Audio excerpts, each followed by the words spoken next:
నేను రామకృష్ణ. ఇంతకుముందు మీకు 2 భాగాల్లో చూపించినట్టుగా ఇప్పుడు మళ్ళీ ఎయిర్ కండిషనర్ పీసీబీ తాలూకు 3వ భాగానికి స్వాగతం. ఈ 3వ భాగంలో మనం చెప్పబోయేది ఏంటంటే, జనరల్గా ఎయిర్ కండిషనర్స్లో స్ట్రిక్ట్ టైప్లో ఉండే వైరింగ్ గురించి చెప్పదలుచుకున్నాను. ఎయిర్ కండిషనర్ ఉండే వైరింగ్ స్పెషల్గా ఏముండదు. మామూలుగా మన ఇళ్లలో ఉండే కరెంట్ ప్లగ్ వైరింగ్ ఎలా ఉంటుందో అలాగే ఉంటుంది. మన స్విచ్ బోర్డ్ లోపల మీకు తెలుసు, స్విచ్ బోర్డ్ లోపల న్యూట్రల్ అనేది అన్నిటికీ కామన్ చేసేస్తారు. అంటే ఏం జరుగుతుందంటే, న్యూట్రల్ వైరు అంటే మీటర్లోంచి వచ్చిన న్యూట్రల్ వైరు అన్ని ఐటమ్స్ అంటే మన కరెంట్, ఫ్యాను, లైటు, మన టీవీ, వీటిలో అన్నిటికీ న్యూట్రల్ అనేది డైరెక్ట్గా కలపబడి ఉంటుంది. స్విచ్ అనేది కేవలం ఫేస్కి మాత్రమే స్విచ్ చేయబడుతుంది. అంటే మన స్విచ్ బోర్డ్ లోపల మనం పరిశీలించినట్లయితే కామన్ లైవ్ వైర్ అన్ని స్విచ్లకి వెళ్తుంది. అక్కడి నుంచి ఏ స్విచ్ మనం డిసైడ్ చేస్తాం ఆ పర్టికులర్ స్విచ్ ఆపరేట్ అవుతుంది. మన కరెంట్ ప్లగ్లో ఉన్నట్టుగానే పీసీబీ బోర్డులోకి వెళ్ళిన ఫేస్ ఏ స్పీడ్కి వెళ్ళాల్సి వస్తే ఆ స్పీడ్కి విడివిడిగా వెళ్తుంది. అంటే మనం ఫ్యాన్ లో ఆన్ చేస్తాం అనుకోండి, లో తాలూకు రిలే ఆపరేట్ అవుతుంది. దాని ద్వారా ఆ పర్టికులర్ రిలే ఆపరేట్ అయ్యి ఫ్యాన్ లో పనిచేస్తుంది. లేదు మనం మీడియం డిసైడ్ చేసాం అనుకోండి, మీడియం పనిచేస్తుంది. లేదు హై డిసైడ్ చేస్తే హై పనిచేస్తుంది. అలాగే ఇదే సప్లై యాజ్ ఇట్ ఈజ్గా కంప్రెషన్ ఆన్ అవ్వమని డిసైడ్ చేస్తే ఇక్కడున్న రిలే ద్వారా కంప్రెషన్ని ఆన్ చేస్తుంది. ఇది ఒక టైప్. అంటే పీసీబీ బోర్డులోంచి అవుట్పుట్ వెళ్ళే విధానం. అంటే ఇక్కడ ఏమవుతుంది, కరెంట్ ప్లగ్ నుంచి వచ్చిన ఫేస్ న్యూట్రల్ ఇక్కడికి వస్తాయి. ఇదిగోండి, ఇది న్యూట్రల్ పాయింట్, ఇది ఫేస్ పాయింట్. ఇక్కడ న్యూట్రల్ అనేది కామన్. అంటే మన ఫ్యాన్ మోటార్కి, పీసీబీ బోర్డుకి అన్నిటికీ న్యూట్రల్ అనేది ఫ్యాన్ మోటార్కి, పీసీబీ బోర్డులో ఉండే ట్రాన్స్ఫార్మర్కి, కంప్రెషర్కి అన్నిటికీ కామన్గా ఒక పోల్ దగ్గర న్యూట్రల్ అనేది కలిసిపోతుంది. ఫస్ట్ ఈ విషయం మనం తెలుసుకోవాలి. న్యూట్రల్ అన్నిటికీ డైరెక్ట్గా కలిపి ఉంటుంది. ఏ మోడల్ అయినా సరే న్యూట్రల్ అన్నది అన్నిటికీ డైరెక్ట్గా కలిసిపోయి ఉంటుంది. నెక్స్ట్ ఫేస్ అన్నది ఎలా వస్తుంది అన్నది రకరకాల ఏసీ బోర్డులో రకరకాలుగా డెసిషన్ ఉంటుంది. ఇందులో ఏం జరుగుతుందంటే, ఈ మోడల్ అంటే జనరల్గా వాడి ఒనిడా మోడల్, గోడ్రేజ్, ఇంకా కొన్ని రకాలు. వీటిలో ఏమవుతుందంటే ఇక్కడికి డైరెక్ట్గా ఫేస్ వచ్చేస్తుంది. ఇక్కడ నుంచి ఈ రిలే డిసైడ్ చేయగానే ఈ రిలే 20 amps కండక్ట్ చేయగలదు. అంటే జనరల్గా మనం అనుకునేది ఏంటంటే, ఒక 1 ton ఏసీ 5 amps తీసుకుంటుంది. నెక్స్ట్ 1.5 ton ఏసీ జనరల్గా 8 amps తీసుకుంటుంది. 2 ton ఏసీ 10 amps వరకు డ్రా చేస్తుంది.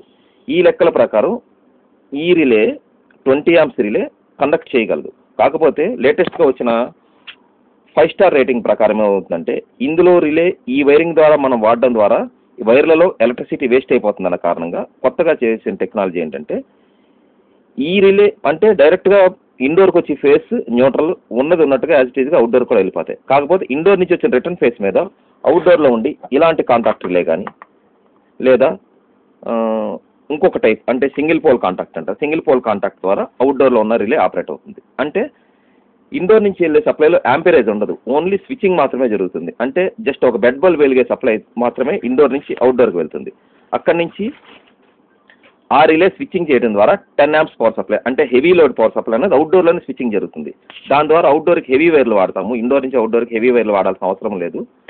అవుట్డోర్లోకి డైరెక్ట్గా మెయిన్స్ నుంచి సప్లై వచ్చేస్తుంది కనుక ఆ సప్లైలో మనం 1 amp నుంచి 500 milliamps వరకు మనం సేవింగ్ పొందగలం. అంటే ప్రతిసారి మనం ఏసీ ఆపరేట్ చేసిన ప్రతిసారి 10 to 15% ఎనర్జీ మనం వైర్ల ద్వారా వేస్ట్ అవ్వకుండా ఉండడం కోసం అవుట్డోర్లో కాంటాక్ట్ ఇస్తారు. అంటే ఇండోర్లో ఉన్న రిలే డిసైడ్ చేసి అవుట్డోర్ని ఆన్ అవ్వమని చెప్తే ఆన్ అవుతుంది. అవుట్డోర్కి రిటర్న్ ఫేస్ అంటే రిటర్న్ సప్లై వెళ్ళకపోతే అవుట్డోర్ ఆఫ్ అయిపోతుంది. కానీ అంత మాత్రాన అవుట్డోర్కి సప్లై ఉంటుంది. కానీ అవుట్డోర్లో రిలే బ్లేడ్ కిందకి దిగటం లేదా దిగకపోవడం, అంటే రిలే ఆన్ అవ్వటం ఆఫ్ అవటం అనేది ఇండోర్ మీద కంట్రోల్లో ఉంటుంది. అది ఒక టైప్. నెక్స్ట్ వీటిలో ఇంకొక టైప్ ఉంటుంది. అంటే ఏమవుతుందంటే, ఇండోర్ నుంచి అవుట్డోర్కి ఎలక్ట్రికల్గా ఏమీ వెళ్ళదు, అంటే 220 volts సప్లై వెళ్ళదు. కానీ ఒక సిగ్నల్ పల్స్ అంటే ఎస్ అని రాసి ఉంటుంది. 1, 2 అని రాసిన తర్వాత ఎస్ అని ఒక పాయింట్ రాసి ఉంటుంది. ఆ ఎస్ అని రాసిన వాటిలో ఎస్ అంటే ఓన్లీ సిగ్నల్. అంటే ఇండోర్లో ఒక పీసీబీ ఉంటుంది, నెక్స్ట్ అవుట్డోర్లో ఒక పీసీబీ ఉంటుంది. ఇండోర్ పీసీబీ, అవుట్డోర్ పీసీబీ రెండు కమ్యూనికేట్ చేసుకుని ఒక లాంగ్వేజ్, వాటికంటూ ఒక డిజిటల్ లాంగ్వేజ్ ఉంటుంది. ఆ లాంగ్వేజ్ ప్రకారం ఇండోర్లో ఉన్న పీసీబీ, అవుట్డోర్లో ఉన్న పీసీబీ మాట్లాడుకుని అప్పుడు అవుట్డోర్లో ఉన్న పీసీబీ అవుట్డోర్లో ఉన్న ఒక చిన్న రిలేని ఆపరేట్ చేస్తే ఆ చిన్న రిలే సేమ్ దీనిలానే పెద్ద రిలేని ఆన్ చేస్తుంది.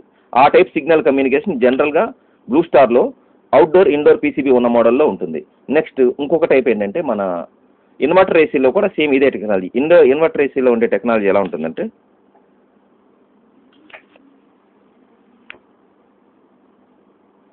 ఇన్వర్టర్ అంటే ఏసీ అంటే ఏంటంటే, ఏసీని డీసీ చేసి డీసీని మళ్ళా ఏసీగా మనకు నచ్చినట్టుగా మార్చుకునే విధానం. దీని ద్వారా ఏం జరుగుతుందంటే, అవుట్డోర్ ఉన్న కంప్రెషర్ 10 RPM నుంచి 2000 ఆర్పిఎం వరకు మనకు నచ్చినంత ఆర్పిఎంలో తిరుగుతుంది, అంటే రిక్వైర్మెంట్ని బట్టి. అంటే ఆన్ చేసిన వెంటనే ఒక్కసారి 1400 ఆర్పిఎం తిరగడానికి ట్రై చేసే ప్రయత్నంలో కంప్రెషర్ వేడెక్కి తద్వారా ఎలక్ట్రిసిటీ వేస్ట్ అయిపోతుంది. అంటే 20 to 30% ఎనర్జీ వేస్ట్ అవుతుంది.